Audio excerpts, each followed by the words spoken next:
Two modern topics in forbidden romance in America include both interracial and homosexual romance. Despite progress being made towards the acceptance of these forbidden romances, prejudice still remains that we should strive to eliminate. Events such as the free love movement show that people desire to love who they choose. So, why is it often forbidden? There is a natural human tendency to want to hold on to tradition and keep things the same. Change tends to make people uncomfortable, and even if only subconsciously, people tend to stay away from things that change the status quo. People also have a tendency to make outcasts of those who are different, perpetuating the cycle of ignorance.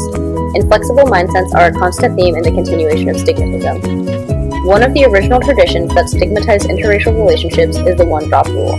This states that even one drop of black blood would make a person legally black. This concept evolved over the course of the 19th century and became law in the 20th century. This tied into relationships as it was thought to be impure to date outside of your own race. For example, Mildred Jeter and Richard Loving were sentenced to prison for a year, but in the Loving v. Virginia court case of 1967, the Pace v. Alabama case was overturned, allowing interracial marriage to be fully legalized. And even though these laws don't exist today, the social stigma is still prevalent.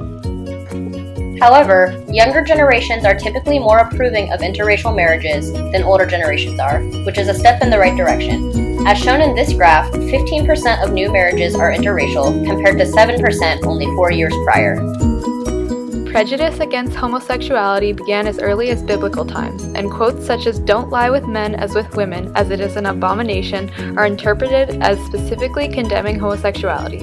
"Be fruitful and multiply" is another commonly referenced quote, as it emphasizes reproduction, which homosexuals cannot achieve in the same way as heterosexual couples.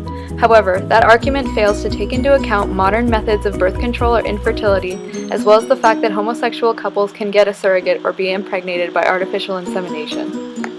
Despite references to homosexuality early on, it was defined officially in 1892. This etymology started in C.G. Chaddock's translation of Krafft Ebing's Psychopathia Sexualis. So why is it important? Homosexual individuals often face harassment and fear of judgment by their families or communities, which may lead to anxiety disorders, depression, and other mental issues. Gay youth have higher rates of suicide and substance abuse, often due to rejection by their peers and the constant harassment they can be faced with. They also have been shown to have decreased academic achievement and are more likely to skip or drop out of school. Judgment placed on gay individuals can be extreme, and being gay was even considered a mental illness until 1973, when the APA removed homosexuality from its official DSM. This decision occurred in the context of momentous cultural changes brought on by the social protest movements of the 1950s to the 1970s, beginning with the African American civil rights movement, then evolving on to the women's and gay rights movement. Even the seemingly simple act of removing homosexuality from a list of disorders was a huge ordeal. This lessened the fear of having a negative social image, even if only slightly. Alleviating this fear is necessary because the fear of how one is perceived and how they will be treated due to their relationships is a driving force that can greatly affect their day-to-day lives. Not only does the social stigma affect social image, but also many other relationships in that person's life. There are so many instances of parents disowning children, poor treatment by teachers in schools, or bosses treating their employees differently. Despite its unethical nature, some employers have even been known to fire employees due to their sexuality. Even those who are closeted or are hiding in their relationships suffer, as they have to hide a part of who they are for fear of almost every relationship they have being negatively affected. Additionally, the stigma is important to recognize because it creates legality questions and concerns. Up until the 1960s, interracial marriage was illegal. Gay marriage remains illegal in many states and is only just now seeing widespread legality across the USA. A modern example that demonstrates these issues is The Wedding Banquet, a film released in 1993. This was an example of both homosexual and interracial relationships, though in the film it was more focused on the homosexuality aspect. Wei Tung's Chinese parents had an ideal woman picked out for him and, most importantly, wanted him to have a child. Because of this, he could not be open about his homosexual relationship with his roommate. Due to the fear of disappointing his parents, Wei Tung was forced into a chaotic situation of faking a marriage to win their approval. While the movie was obviously exaggerated for viewer appeal, it made it clear just how detrimental it can be for one to have to hide his true feelings from his loved one. An example of discrimination towards interracial couples is Tia and Tamara Mowry. Tamara was moved to tears because people couldn't accept her relationship for what it was, true love between two individuals.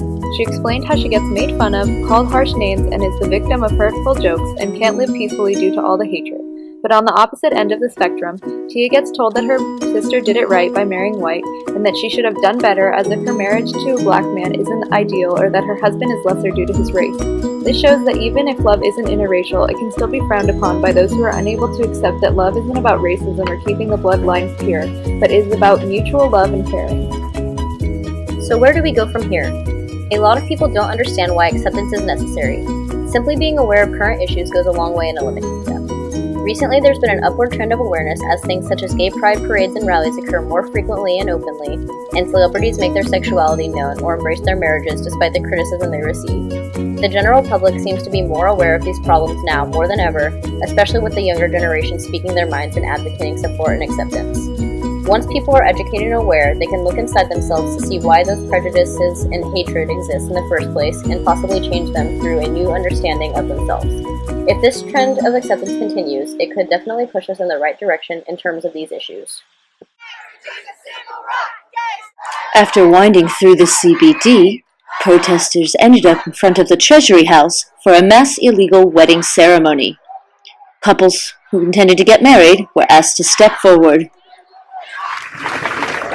I'm a real priest. We have before us real couples. Marriage is the union of two people to the exclusion of all others, voluntarily entered into for life.